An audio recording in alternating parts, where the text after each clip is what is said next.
Everyone, this is Dale Berkebile, and today we are talking about the Tao review again. So if you've watched any of my last videos I've done over the last 5 weeks, I've created a video series that is called the Tao Review, where basically what I'm doing is I'm reviewing the Tao Te Ching. I'm looking at Wayne Dyer's interpretation. I have about 3 other versions, 3 other translations of the Tao Te Ching, and I'm kind of reviewing them.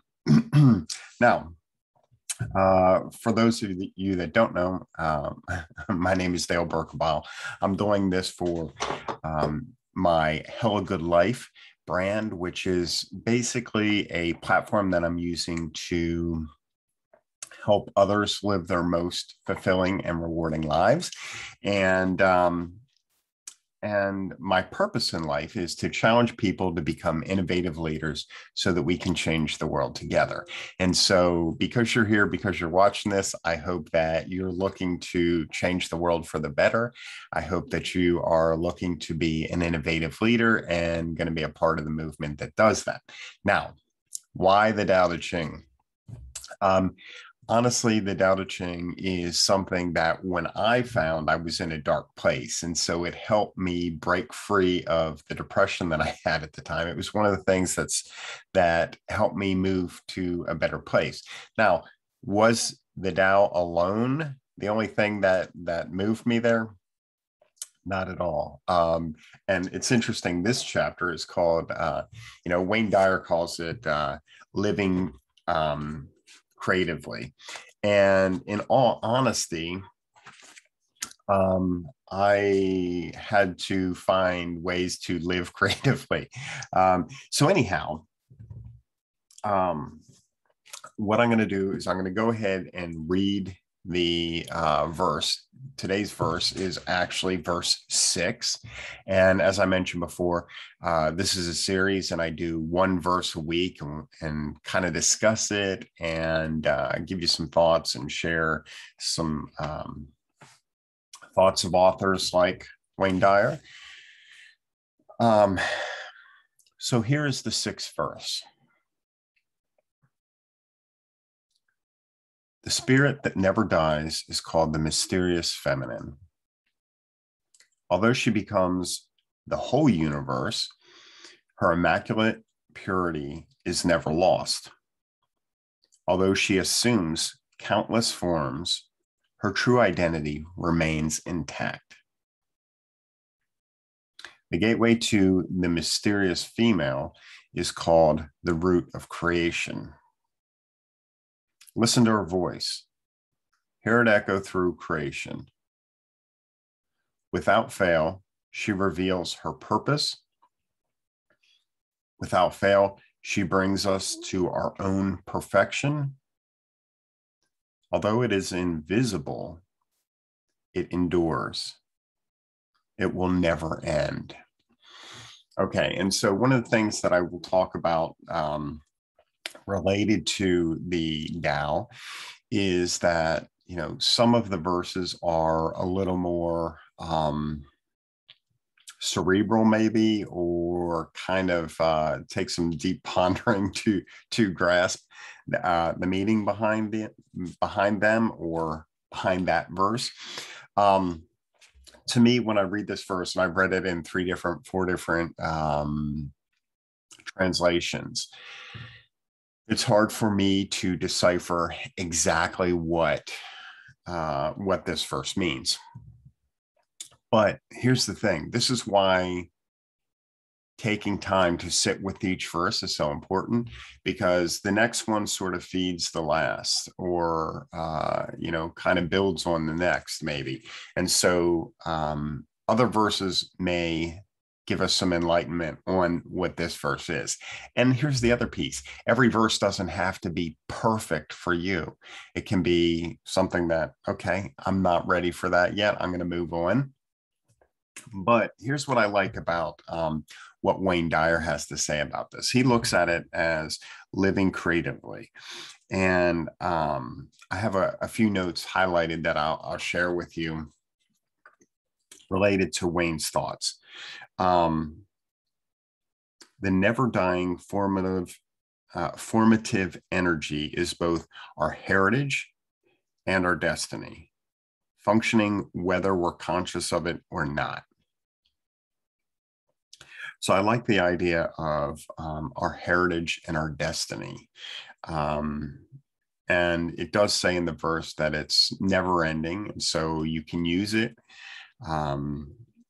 And why not create our destiny and also portray our heritage with it? He also says in another area, words may change, but be assured that the feminine energy can and will bring you your own perfection. I like the idea of tapping into our own perfection, our own authentic self, and what we have to bring to the world. That's really great. If you choose to be aware of the inherent creativity that resonates deep within you, where the invisible Tao sings the loudest, you'll assist the birthing of new ideas, new accomplishments, new projects, and new ways of understanding your life. I really kind of dig that as well. Tapping into the Tao and letting it sing the loudest within us. Oftentimes we look external for everything in the world. And so there's a lot of power from taking some time to meditate, to sit, to reflect, to look internal. And it may change your whole way of life. I know there's certain areas in my life where I pivoted in a big way because I was looking deeply within myself. And looking for ways to get creative with my own skills. Wayne has some other thoughts here that I'll share. When you're in touch with the energy of your origin, you offer the world your authentic intelligence, talent, and behaviors. And to me, that's really powerful. And so when you're in touch with the energy of your origin, you offer the world your authentic intelligence, talents, and behaviors. So just reading that again, I think that can be really powerful if we just focus on that kind of thought. Wayne goes on to say, listen to your inner callings, ignore how others might want to direct your life energies, and allow yourself to radiate outward what you feel so profoundly and deeply within you. And again, let's not get, distracted or directed by the outer world. Let's focus on our inner self.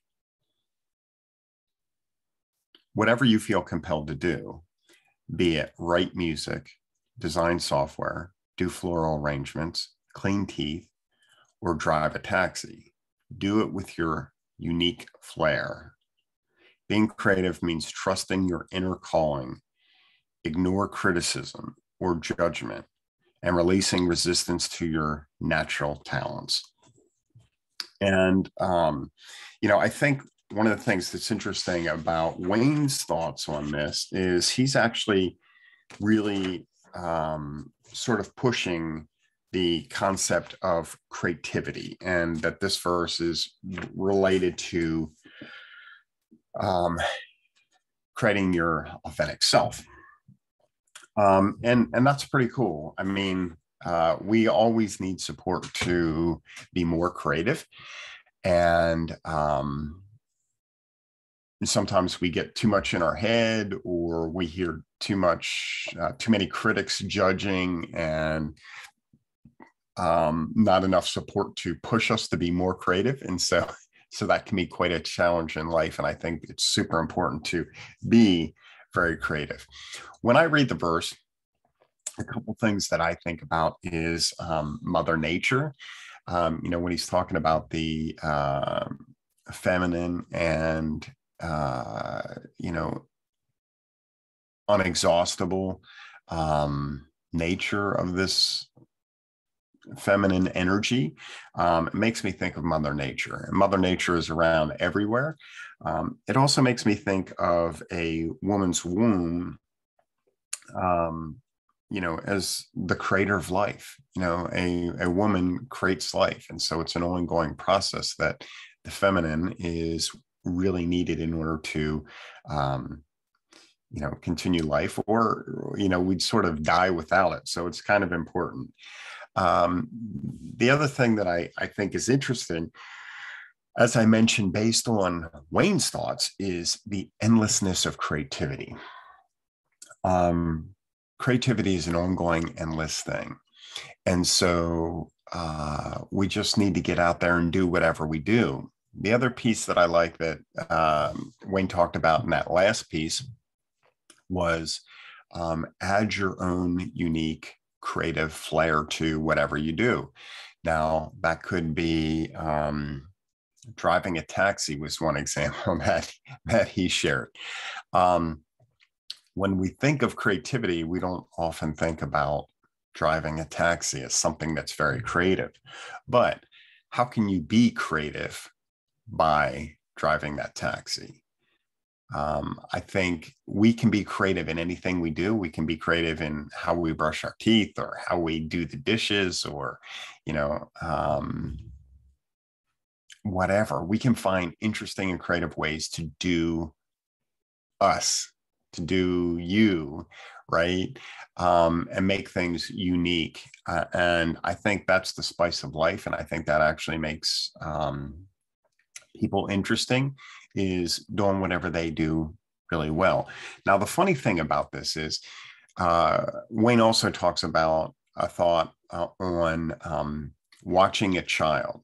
So watch a child today and just kind of see their creativity. And one of the things I think about that's kind of interesting is I've always been a creative person, but as I have children, I have an 8-year-old right now who is super creative when it comes to creating games. He always wants to create games, and it's awesome to see that. Now, he doesn't know about rules or how to create a game to do something. Like, what is the end of the game? How do you win, I guess? And being my age, pushing 50, I struggle to play a game if there's no result, if there's no way to win and no understanding. And so that's my lack of creativity and my criticism coming out. And so sometimes I feel that I just need to step back and let him do what he does. Otherwise, I will hinder his creativity, which I totally don't want to do. I don't want to be the critics that are, or naysayers. I just want him to be his most creative self. And so it's interesting seeing both sides of that, because I know growing up, there were a lot of times that my creativity was sort of snuffed out by people who told me I couldn't do it this way, or you couldn't do that, or the other thing. But anyhow, I think it's something really interesting to tap into, to explore. And so at the end of the day, that's verse 6. What I would like you to do is share your thoughts down below. What do you think about this verse? Are you able to make the connections of endless creativity, of our internal Tao that feeds our creativity, our uniqueness, and rebirth? Continue. It's endless. Even if we use it, it doesn't end. So what are your thoughts? I mean, can you relate with that based on the verse reading? Or is it only the secondhand stuff that I read from Wayne that kind of planted those seeds? I'd like to hear your thoughts. So please go ahead and share them down in the comments below. If you enjoy this, give me a heads up, a thumbs up, smash the like button, share it with friends if it's something that someone that might enjoy this topic or want to join the conversation. And subscribe to the channel. You'll see at the end of this video, there's actually, I think it's up here, will be a subscribe.